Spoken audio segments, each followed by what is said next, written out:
Arthur Sterling was a man born into a gilded cage, though he wouldn't have articulated it that way until much later. From the moment he drew his first breath in the sterile, opulent suite of St. Jude's private hospital, his path was meticulously laid out. He was the sole heir to the Sterling Group, a sprawling empire built on generations of shrewd investments, manufacturing prowess, and an unshakable grip on several key sectors of the global economy. His lineage was as impeccable as the bespoke suits he wore from the age of 5, old money, untainted by scandal, defined by an almost intimidating sense of propriety and power. His childhood was a ballet of private tutors, boarding schools in Switzerland, summer estates in the Hamptons, and winter skiing in Aspen. He learned early that his decisions were rarely his own. Every choice, every friendship, every academic pursuit was filtered through the lens of what is best for the Sterling legacy. Love, he understood, was not a wild, untamed emotion, but a strategic alliance, a merger of fortunes and influence. And in that carefully curated world, Eleanor Vance was the perfect complement. Eleanor was, by all accounts, flawless. Her family, the Vances, commanded a similar, albeit slightly lesser degree of financial and social gravitas. She possessed the kind of effortless beauty that graced society pages, porcelain skin, intelligent blue eyes that held a hint of steel, and a figure honed by private trainers and a strict adherence to designer fashion. Their engagement, announced with much fanfare in the Wall Street Journal and various luxury lifestyle magazines, was hailed as the union of two dynasties, a consolidation of power that would undoubtedly reshape the landscape of their elite world. Their wedding, already meticulously planned down to the last handcrafted macaron and the last petal of imported orchid, was set to be the social event of the decade. Arthur had never questioned it. He had known Eleanor since they were children, attending the same exclusive preparatory schools, sharing the same rarefied air. Their relationship was one of mutual respect, shared ambition, and a comfortable familiarity. There was no fiery passion, no earth-shattering romance, but there was a deep understanding of their respective roles. They were partners, equals in a game of high stakes, destined to lead their respective empires into an even more prosperous future. He admired her intellect, her poise, her unwavering dedication to their shared future. He felt content, or at least he thought he did. He had never known anything else. Yet beneath the polished surface of Arthur's life, a quiet unease had begun to stir. It was a subtle tremor at first, an almost imperceptible discordant note in the symphony of his perfectly orchestrated existence. He would find himself staring out of the panoramic windows of his penthouse apartment, overlooking the sparkling grid of the city, and feel a profound sense of detachment. The extravagant parties, the endless charity galas, the discussions about quarterly earnings and mergers, they all began to feel hollow, repetitive, almost performative. He was a principal actor in a play he hadn't chosen, reciting lines he hadn't written. His father, Richard Sterling, was a formidable man, a titan of industry, whose presence alone could command a room.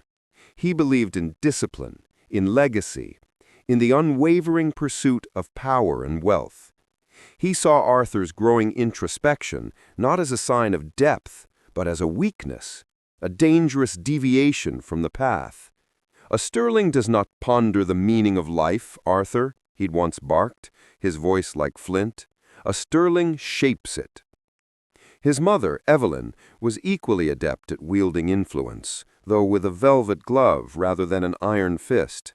Her expectations were woven into the very fabric of their home, subtle but absolute. Arthur was to marry Eleanor, produce heirs, and continue the Sterling name with dignity and distinction. Anything less was unthinkable. Arthur's life was a series of appointments, board meetings, and social engagements. His days were structured with the precision of a Swiss watch. He drove his high-performance luxury car through the bustling streets, always insulated from the real world by tinted windows and a personal driver. His interactions with anyone outside his immediate circle were transactional, fleeting.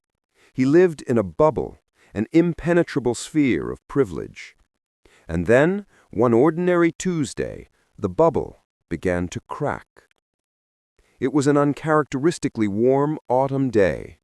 Arthur had decided, on a whim, to forego his usual chauffeur-driven route to a meeting across town. He wanted to walk, to feel the city's pulse, a rare impulse he usually suppressed. He found himself cutting through a less manicured park, a small green oasis nestled between towering glass skyscrapers and older, grittier brick buildings. His mind was preoccupied with a complex merger proposal, his thoughts a tangled web of financial projections and legal clauses. He barely registered the usual urban tableau of hurried commuters and street performers. And then he saw her. She was sitting on a worn-out bench, tucked away beneath a sprawling oak tree whose leaves were just beginning to turn russet and gold. Her clothes were an assortment of mismatched layers, clean but clearly well used, bearing the faint marks of a life lived outdoors. Her hair, a tangled mass of chestnut brown, framed a face that was thin, almost ethereal, but possessed a striking pair of eyes. They were the color of deep moss, wide and observant, holding a wisdom that seemed far beyond her apparent years. She wasn't begging, wasn't performing, not even looking at passers-by. She was simply there, tracing patterns on the dusty ground with a slender stick. Arthur, accustomed to averting his gaze from the city's less fortunate, found his eyes inexplicably drawn to her. There was a quiet dignity about her, a stillness that stood in stark contrast to the frantic energy of the city around them. He paused, a momentary hesitation that felt like an eternity. He had a meeting to get to, a world of responsibility waiting, but something held him. He noticed a small, tattered paperback book clutched in her hand, its pages dog-eared and worn. It was a collection of classic poetry. This detail, more than anything, broke through his carefully constructed indifference. A homeless woman reading poetry? The incongruity was jarring, fascinating.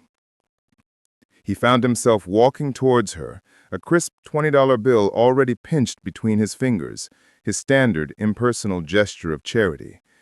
He held it out, not looking directly at her, mumbling something about getting a coffee. She looked up then, her moss-green eyes meeting his. There was no surprise, no gratitude, no aggression, just a steady, level gaze. She didn't take the money. Instead, she offered a small, hesitant smile. "Thank you," she said, her voice soft, surprisingly clear despite what must have been years of hardship. "But I'm not asking for money. I was just enjoying the quiet." Arthur was taken aback. His standard script had utterly been derailed. He felt a flush creep up his neck. "Oh, I apologize. I just assumed." He trailed off, feeling suddenly clumsy. Gauche. He never felt clumsy. "It's all right," she replied, her smile widening slightly. "Most people do. It's an easy assumption to make." She gestured to the space beside her on the bench. "If you're looking for quiet, there's plenty to go around." Against all his instincts, against every fiber of his upbringing, Arthur found himself sitting down. The bench was hard, slightly damp, and he could feel the faint dust clinging to his expensive trousers. He felt exposed, out of place, yet an odd sense of calm began to settle over him. "I'm Arthur," he offered, extending a hand out of habit, then quickly retracting it as he realized the absurdity of the gesture. She chuckled, a soft, melodic sound. I'm Sarah. She didn't offer her hand. You look like you carry a lot on your shoulders, Arthur. He blinked. No one had ever said that to him. Not directly. Not so simply. His family and peers saw him as strong, capable, destined for greatness. They didn't see the weight.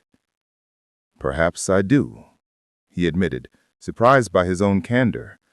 And you, Sarah, what brought you to this quiet? She shrugged, a slight movement that seemed to ripple through her thin frame. Life, I suppose, a series of unfortunate events, some bad choices, some simply bad luck, the usual story. But even out here, there's beauty to be found, if you look for it, like this old oak, or the way the light filters through the leaves. She patted the book beside her. And stories. There's always comfort in stories. They sat in silence for a few minutes, a silence that Arthur found surprisingly comfortable. He wasn't accustomed to silence, not true silence. His world was always filled with the hum of activity, the clinking of glasses, the murmur of important conversations. This was different. It was grounding. Eventually, the pressure of his schedule resurfaced. He stood, feeling a pang of something he couldn't quite identify. I really must go, he said, a genuine regret in his voice. It was a pleasure, Sarah. The pleasure was mine, Arthur Sterling. Perhaps our paths will cross again. He doubted it. His life and hers were worlds apart. Yet, as he walked away, a seed had been planted. The image of her, serene and dignified amidst her hardship, reading poetry, lingered in his mind, a stark contrast to the polished perfection of Eleanor and the sterile grandeur of his own existence. The unease he'd felt before was now accompanied by a flicker of something new, curiosity, and perhaps the nascent sense of questioning. The encounter with Sarah was a tiny crack in the dam, but it was enough. The next day, Arthur found himself thinking about her during a particularly tedious board meeting. He tried to dismiss it as an anomaly, a momentary lapse in his otherwise disciplined focus, but the image persisted.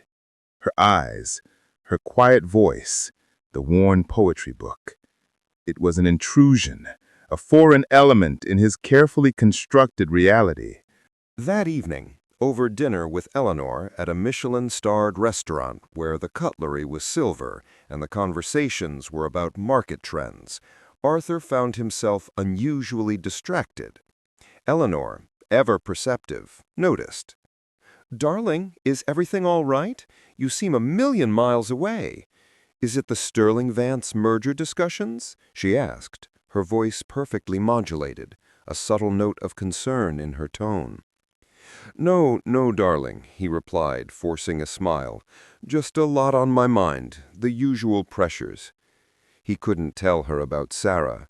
The very thought felt absurd, sacrilegious even. How could he explain encountering a homeless woman in a park and finding her more engaging than any of the power players he dealt with daily? 2 days later, the urge became undeniable. He found himself on that same path through the park, ostensibly clearing his head before another important meeting. He told himself it was morbid curiosity, a desire to confirm that the encounter was just a fluke, but as he approached the oak tree, a flutter of anticipation, alien and unsettling, stirred within him. And there she was, in the same spot, under the same tree, though this time she was sketching in a small, well-used notebook. Her brow was furrowed in concentration, her slender fingers moving deftly. "Sarah," he said, his voice softer than he intended. She looked up, a faint smile gracing her lips. "Arthur, I wondered if you'd return." He felt a strange lightness, a sensation he hadn't experienced in years. I was in the area, and I thought, perhaps you'd like that coffee after all." He held up a cup carrier with 2 steaming cups. Her eyes softened. "That's very kind of you, Arthur." She took one, her fingers brushing his. The contact was brief, but it sent an unexpected jolt through him. He settled onto the bench beside her, the smell of cheap coffee mingling with the crisp autumn air. They talked for over an hour that day, missing his meeting entirely. He found himself opening up, cautiously at first, about the pressures of his life, the expectations, the suffocating weight of his family legacy. He spoke of his engagement to Eleanor, not with resentment, but with a weary resignation. Sarah listened without judgment, her gaze steady, her occasional comments insightful and surprisingly empathetic. She spoke of her own life, not in a way that sought pity, but with a matter-of-fact acceptance of her circumstances.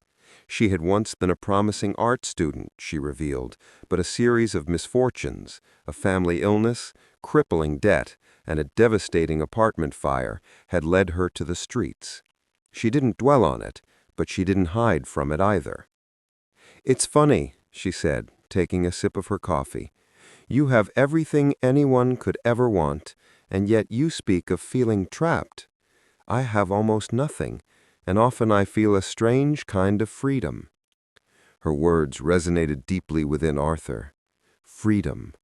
It was a concept he had rarely considered for himself.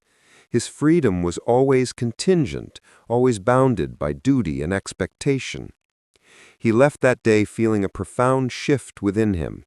The world he inhabited, the world of Sterling and Vance, suddenly seemed more fragile, less absolute. He began to seek out Sarah's company more and more. He would invent excuses to be in the park, to take a detour, to steal an hour or two from his meticulously planned schedule. He started bringing her food, then a new blanket, then a small portable radio. He didn't see it as charity anymore, but as an offering, a gesture of friendship, a craving for a connection that felt real, unburdened by status or agenda. Eleanor, meanwhile, grew increasingly puzzled by Arthur's erratic behavior. He was often late for their dinners, sometimes distracted, and his once predictable responses became tinged with an unfamiliar thoughtfulness. "Arthur, you're not yourself," she stated one evening, her voice laced with concern, but also a hint of impatience. "Is there something you're not telling me?" He would offer vague explanations, citing stress from work, an upcoming deal, anything to deflect her probing questions. He felt a knot of guilt tightening in his stomach, but the pull toward Sarah was stronger. With Sarah, he could breathe. He could be Arthur, not Arthur Sterling. He could talk about things that mattered, things that had nothing to do with profit margins or stock portfolios. He could talk about the beauty of a sunset, the injustice of the world, the meaning of happiness. The quiet friendship with Sarah slowly, imperceptibly, began to transform into something more. It wasn't a sudden dramatic lightning bolt, but a gradual blossoming, like a delicate flower pushing through concrete. He found himself looking forward to their conversations with an eagerness he hadn't felt since childhood. He admired her resilience, her gentle spirit, her unwavering hope despite her circumstances.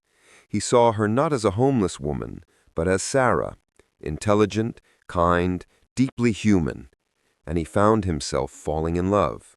It was a terrifying, exhilarating realization. This love was raw, untamed, utterly incompatible with the life he was meant to lead. The turning point came one chilly evening. Arthur had brought Sarah a warm meal and a new, thick coat. They were sitting on the bench, huddled together against the encroaching cold, sharing stories and quiet laughter. A sudden, violent downpour erupted, forcing them to seek shelter under the meager awning of a closed storefront.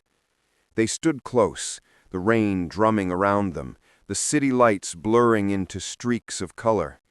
In that moment, surrounded by the chaos of the storm and the quiet intimacy of their shared space, Arthur looked at Sarah, truly looked at her, and realized he couldn't imagine a future without her. The thought of returning to his sterile penthouse, to the perfectly curated life with Eleanor, felt unbearable, a betrayal of his own soul. He reached out, gently touching her cheek. Her skin was cool, soft. Her eyes, wide and questioning, met his. "Sarah," he whispered, the name a prayer on his lips. I think I love you." A beat of stunned silence. Then a tear tracked its way down her cheek, mingling with a stray raindrop. "Arthur," she breathed, her voice thick with emotion. "You can't." "But I do," he insisted, his voice gaining strength. "I've never felt this way before. Not truly." She pulled back slightly, her gaze filled with a mixture of hope and profound sadness. "Arthur, look at me. Look at my life. You have a fiancé, a family, an empire. You can't throw all of that away for this, for me." "It's not throwing it away," he said, shaking his head, his conviction solidifying.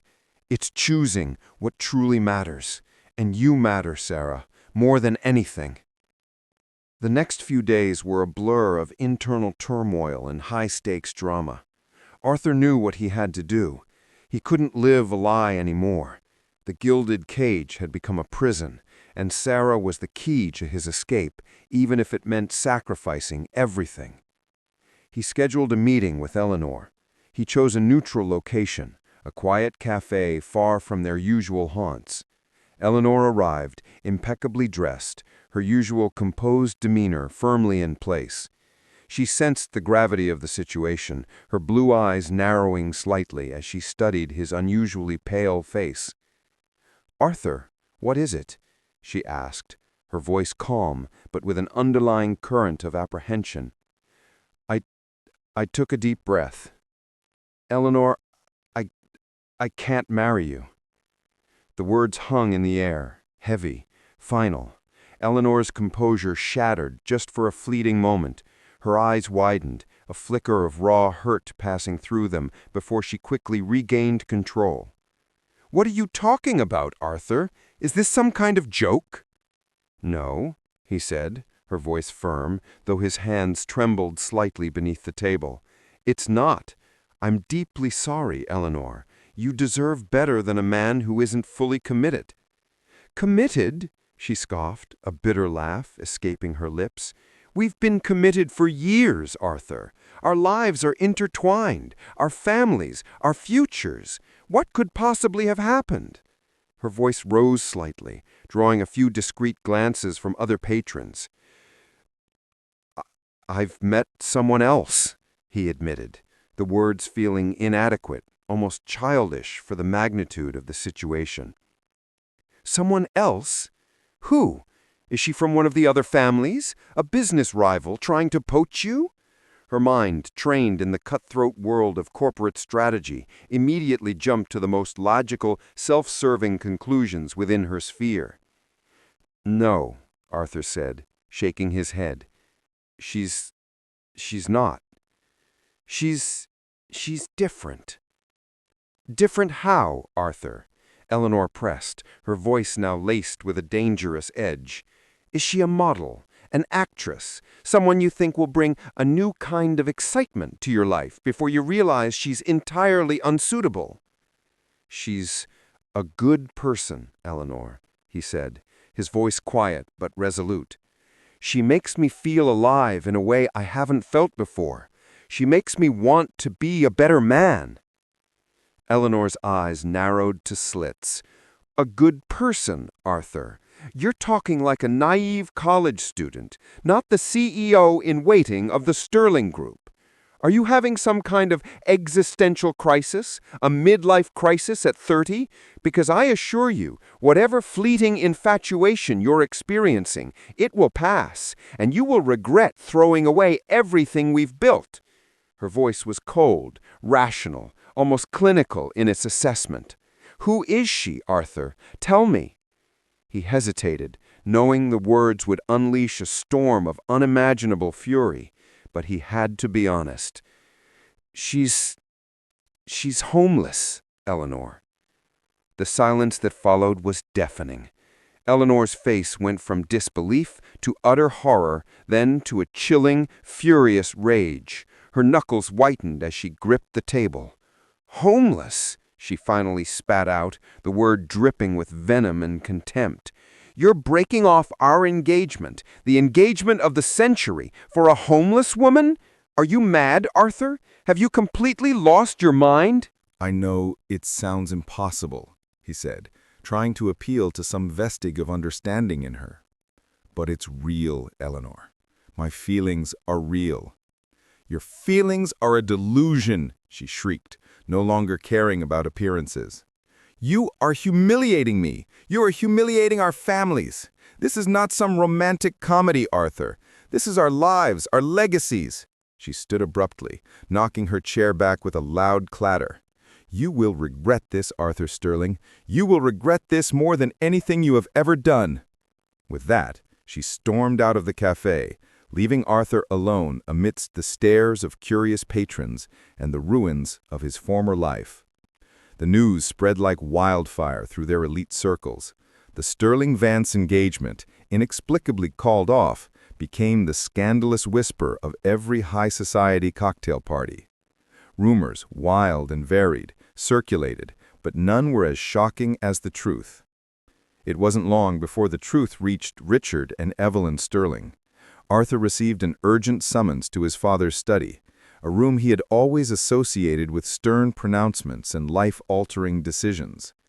The air was thick with tension, the scent of expensive cigars and old leather doing little to mask the palpable anger emanating from his parents. Richard Sterling stood by the towering mahogany desk, his back ramrod straight, his face a mask of controlled fury. Evelyn sat on a plush velvet armchair, her usual elegance replaced by a brittle, almost desperate anxiety. "Arthur," Richard began, his voice low, dangerously calm. "We've heard the rumors. Tell me they're false. Tell me you haven't truly disgraced our name in such an unthinkable manner." Arthur met his father's gaze, his own resolve hardening. "They're not rumors, Father. I've broken off the engagement with Eleanor." Eleanor gasped, pressing her hand to her mouth. "Arthur, how could you? The Vances are furious. The damage to our reputation is immeasurable." "Reputation," Arthur retorted, a flicker of defiance entering his voice. "Is that all that matters? Not my happiness? Not my truth?" Richard slammed his fist on the desk, the sound echoing through the room. "Your truth is irrelevant, Arthur. Your happiness is tied to your duty, to your legacy. You are a Sterling. You do not abandon your responsibilities for some fleeting whim, some sordid dalliance." "It's not a dalliance, Father. I love her. Her name is Sarah." "Sarah? This homeless woman you've been seen with, the one the tabloids are starting to whisper about. Is this her, Arthur? Is this the woman you've chosen over Eleanor Vance, over your family, over everything you were born into?" Her voice was incredulous, laced with disgust. "Yes, Mother," Arthur affirmed, his chin held high. "She is." Richard stared at him, his eyes like chips of ice. "You truly mean to tell me you are throwing away a lifetime of privilege, power, and respect for a woman who lives on the streets, a vagrant? Are you quite insane?" "I'm choosing love, Father. Real love. Not a contractual agreement, not a merger." "Love," Richard sneered, a cruel twist to his lips. "You know nothing of love, Arthur. Love is built on shared values, on mutual ambition, on the foundation of a stable future. What future can a woman like that offer you? What could she possibly bring to the Sterling name?" "She brings authenticity, Father. She brings kindness. She brings a perspective on life that your money has always shielded me from." Evelyn burst into tears. "Arthur, please, think of what you're doing. Think of us. Your father will never recover from this humiliation." "This isn't about humiliation, Mother. This is about my life, my choice." Richard walked around the desk, stopping directly in front of Arthur, his face inches from his son's face. His voice dropped to a chilling whisper. "Then make your choice, Arthur. Choose her, and everything you are, everything you have, everything that bears the sterling name will be stripped from you. You will be disowned. You will be cut off. You will be as penniless and nameless as the woman you claim to love. You will cease to be a sterling." The ultimatum hung in the air, heavy and absolute. Arthur looked into his father's eyes, seeing not just anger, but a cold, unyielding resolve. He knew his father meant every word. This wasn't an empty threat. This was the end of his old life. He thought of Eleanor, her sophisticated beauty, her short mind, their perfectly planned future. He thought of his penthouse, his cars, his vast inheritance, the respect and power that came with his name. He thought of the ease, the comfort, the security. Then he thought of Sarah. Her moss-green eyes, her gentle smile, the quiet strength in her voice, the way she made him feel seen, truly seen, for the first time in his life. He remembered the feeling of her hand in his under the rain-streaked awning, the unexpected jolt of connection. He remembered the freedom she spoke of, a freedom he now craved more than any material comfort. He took another deep breath, his decision solid, unwavering. "Then I choose Sarah, father." Richard Sterling recoiled as if struck. His face went ashen, then flushed crimson with a rage that seemed to shake the very foundations of the room. "Get out!" he roared, his voice booming. "Get out of my sight! You are no longer my son. You are no longer a Sterling. You are nothing." Evelyn sobbed uncontrollably, her face buried in her hands. Arthur looked at them, a profound sorrow mingling with a strange sense of liberation. He had made his choice. He had stepped out of the gilded cage, not knowing what awaited him, but knowing he could not stay. He turned and walked out of the study, out of the opulent mansion, out of the life he had always known, leaving behind the echoes of his father's fury and his mother's heartbroken cries. The doors of the Sterling estate closed behind him, not with a gentle click, but with the resounding thud of a definitive ending. He was, as his father had promised, cut off.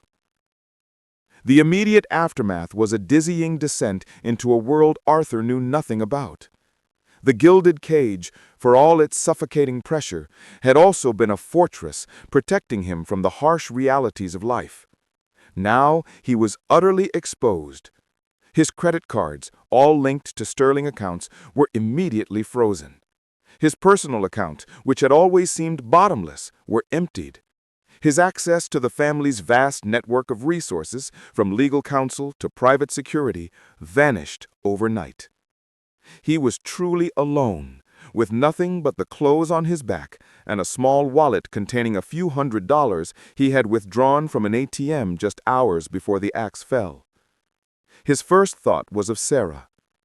He found her under their oak tree sketching. When she saw him, her smile was immediate and warm. But as she took in his disheveled appearance, the tension in his shoulders, the profound shift in his eyes, her smile faltered. "Arthur, what happened?" she asked, her voice laced with concern.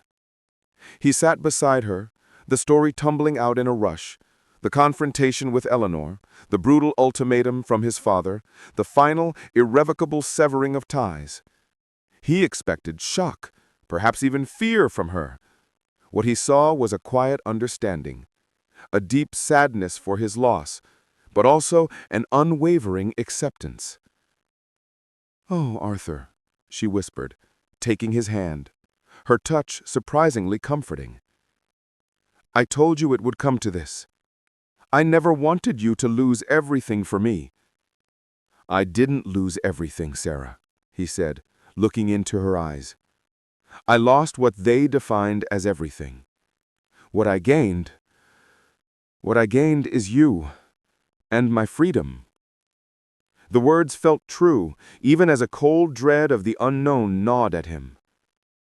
Their first challenge was immediate and stark: shelter. Arthur had never considered where he would sleep, if not in a luxurious bed. But Sarah was a veteran of the streets. She knew the hidden alcoves, the relatively safe spots, the soup kitchens that offered warm meals. That first night, they found refuge in an old warehouse district, sharing a single thin blanket. The concrete was hard, the air was cold, and the sounds of the city were raw and unforgiving. Arthur, accustomed to temperature-controlled environments and soundproof windows, shivered despite himself. But Sarah was there, a steady presence beside him, her hand occasionally reaching for his in the darkness. The sheer physical discomfort was a brutal awakening. Hunger became a constant companion. The indignity of public restrooms, the fear of theft, the crushing weight of judgment from strangers, it all hit Arthur with the force of a tidal wave. He saw the world through Sarah's eyes now, a world he had blissfully ignored from his ivory tower. He saw the struggle, the resilience, the quiet dignity of those who had nothing, and the casual cruelty of those who had everything. But Sarah was not without resources. Her years on the streets had taught her survival skills, a network of informal contacts, and an uncanny ability to find opportunity in scarcity. She introduced him to a community of homeless individuals, a loose-knit family of outcasts who, despite their own struggles, offered a surprising amount of camaraderie and mutual support. Arthur, who had only ever known the ruthless competition of the corporate world, was astonished by this unexpected kindness. He quickly realized he needed to find work, any work. His resume, filled with prestigious degrees and corporate achievements, was utterly useless in this new reality. No one was going to hire Arthur Sterling, disgraced heir, for a position that required manual labor. He couldn't even list his past employers without inviting scrutiny. He was, effectively, unemployable in the traditional sense. Sarah, ever practical, suggested he look for day labor. After several humiliating rejections and the realization that his soft hands and lack of experience made him ill-suited for heavy lifting, he finally secured a job washing dishes in a bustling downtown diner. The work was grueling, the hours long, the pay abysmal. His hands, once accustomed to signing multi-million-dollar contracts, now ached from scrubbing grease and dried food. He came home smelling of stale oil and cheap detergent, utterly exhausted. But he earned money, enough for food, enough for a cheap motel room on the nights they could afford it, a small victory in a world of overwhelming challenges. Their relationship deepened in this crucible of hardship. Stripped of all artifice, all material distractions, their love became the bedrock of their existence. They learned to rely on each other, to find joy in small moments, a shared meal, a quiet evening walk, the simple warmth of holding hands. Sarah, who had always been self-sufficient, allowed herself to lean on Arthur, to accept his unwavering support. Arthur, in turn, found a purpose beyond profit and power. His purpose was to protect Sarah, to build a life with her, to prove that his choice, though costly, was the right one. The judgment from society was relentless. The tabloids, once filled with glowing reports of his engagement, now painted him as a cautionary tale, a deluded rich kid who had thrown it all away for a street urchin. His former friends, the ones who had once clamored for his attention, vanished like ghosts. Some sent pitying messages, others outright condemnation. Eleanor, as she had promised, ensured his name was thoroughly dragged through the mud, making it clear to anyone who would listen that Arthur Sterling was not just a fool, but a traitor to his class. One particularly humiliating incident involved a chance encounter with one of his former colleagues, James, at a grocery store. Arthur, pushing a dented shopping cart filled with budget-brand groceries, looked up to see James, impeccably dressed, staring at him with a mixture of shock and disdain. "Arthur, is that really you?" James asked, his voice dripping with disbelief. "My God, man, what happened to you? You look terrible." Arthur felt a familiar flush of shame, but he met James's gaze with newfound resolve. "I'm doing well, James. I'm building a new life." James scoffed, glancing pointedly at Sarah, who stood quietly by Arthur's side. "A new life? With her? Arthur, your father practically had a stroke when he heard. He said you were disowned, cut off completely. I didn't believe it." He shook his head. "You had everything, Arthur. Everything. And you threw it all away for this. It's truly pathetic." Sarah's hand gently squeezed Arthur's arm, a silent message of support. Arthur looked at James, then at Sarah, and a strange calm settled over him. "You're right, James," he said, his voice quiet but firm. "I did have everything by your definition, but I was empty. Now I have love and I have purpose, and that, to me, is worth more than all the Sterling Group's wealth combined." James merely sneered, shook his head again, and walked away, clearly convinced Arthur had lost his mind. But Arthur didn't care. The sting of judgment was still there, but it was dulled by the strength of his conviction and the warmth of Sarah's presence. They found a tiny, dilapidated apartment in a working-class neighborhood, a far cry from his penthouse, but it was their own. It had a leaking faucet, peeling paint, and a persistent smell of old cooking, but it was a home. They furnished it with second-hand items, turning it into a cozy, if humble, sanctuary. Sarah, with her artistic eye, added touches of beauty: a potted plant, a colorful scarf draped over a worn chair, her sketches adorning the walls. Arthur continued to work at the diner, saving every penny. He also started taking night classes online, delving into subjects he genuinely found interesting, not just those mandated by his family.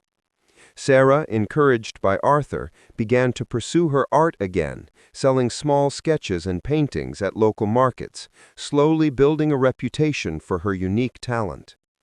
Their life was hard, filled with compromises and sacrifices. There were days when the financial strain was almost unbearable, when the ghost of his past life loomed large, whispering temptations of what he had given up. But then he would look at Sarah, her face illuminated by the soft glow of a single lamp as she sketched, or hear her gentle laughter, and he knew, with every fiber of his being, that he had made the right choice. True wealth, he realized, wasn't measured in bank accounts or luxury possessions, but in the richness of human connection, in the quiet joy of shared moments, in the peace of living a life aligned with one's true values. Years passed, not just weeks or months, but years. The initial shock waves of Arthur Sterling's dramatic fall from grace had long since subsided in the elite circles. He was no longer a scandalous headline, but a forgotten footnote, a cautionary tale occasionally whispered at exclusive country clubs. The Sterling Group thrived under his father's continued leadership, and Eleanor Vance had, predictably, married another equally powerful and wealthy scion, her life resuming its predetermined trajectory of opulence and influence. For them, Arthur Sterling was a ghost, an embarrassment best left unacknowledged. But for Arthur and Sarah, those years were a testament to resilience, love, and the quiet triumph of building a life from scratch. Their small apartment, once dilapidated, had been lovingly renovated, piece by piece, with their own hands and meager savings. It was still modest, but it hummed with warmth and character, a stark contrast to the sterile perfection of the Sterling mansion. Arthur eventually left the diner. His online studies in sustainable urban development, combined with his innate intelligence and tireless work ethic, opened new doors. He started working for a small nonprofit organization focused on revitalizing underserved communities, specifically focusing on creating affordable housing and green spaces.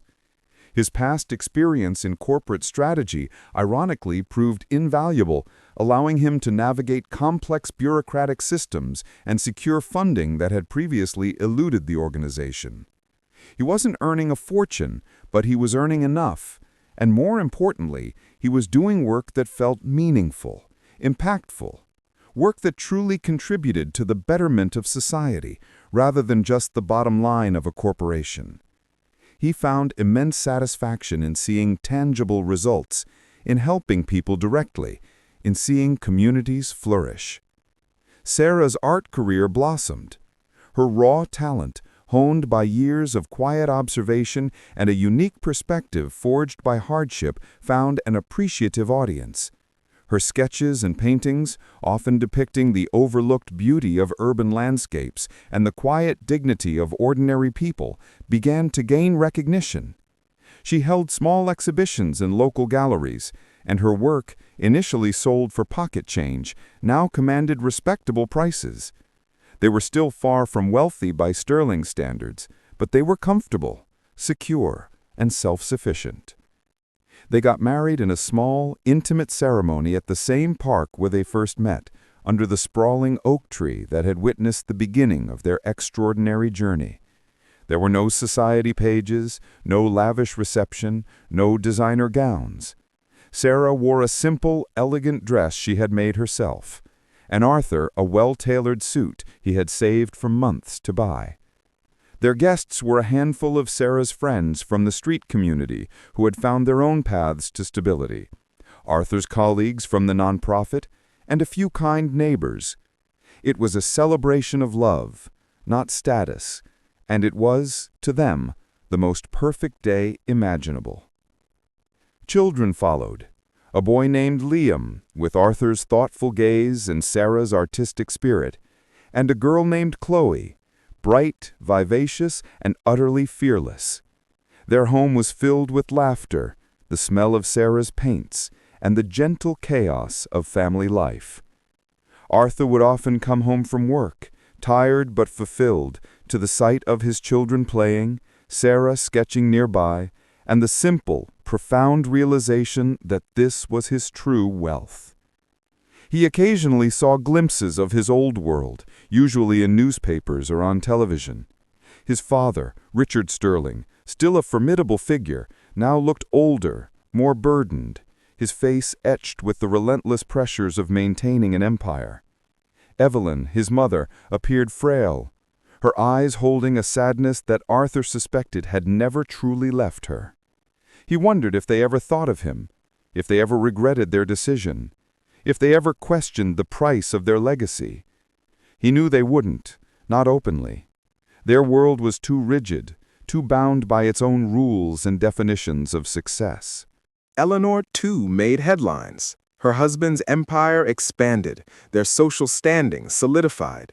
She was still beautiful, still poised, still the epitome of aristocratic perfection. But in her eyes, when captured by a fleeting paparazzi shot, Arthur sometimes thought he saw a flicker of something missing, a hollowness he himself had once felt. He harbored no ill will towards her.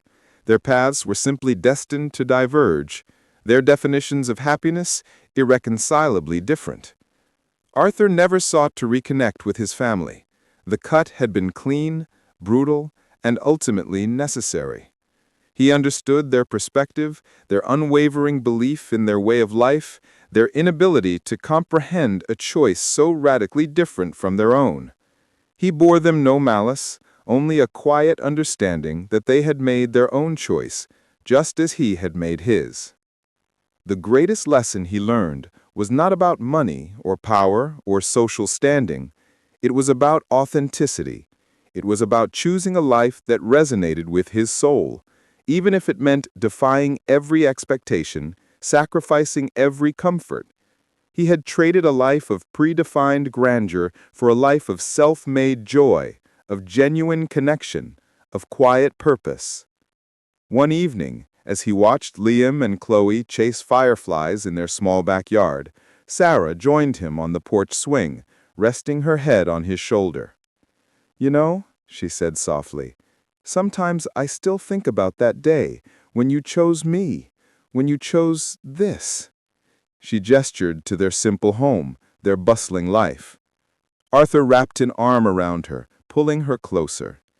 It was never a choice between you and this, Sarah, he corrected gently. It was a choice between a life I was told to live and the life I was meant to live.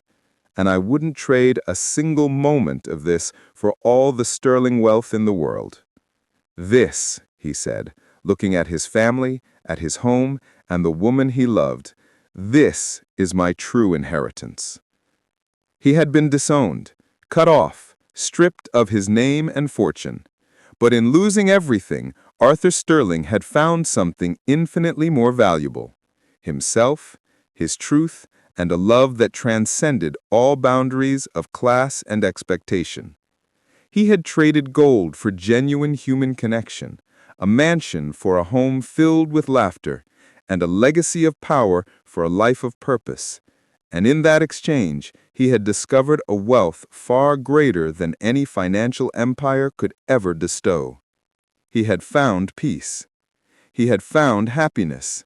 He had found his true place in the world, not as an heir to a fortune, but as a man who chose love, integrity, and a life built on solid, human ground.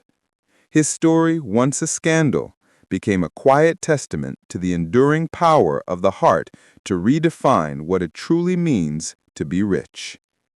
If you found Arthur's journey of sacrifice and self-discovery compelling, and if stories of love defying societal expectations resonate with you, please consider subscribing to our channel. Your support helps us continue to share these powerful narratives about romances that challenge the boundaries of class and convention. Don't forget to hit the like button and share your thoughts in the comments below. What would you have done in Arthur's shoes?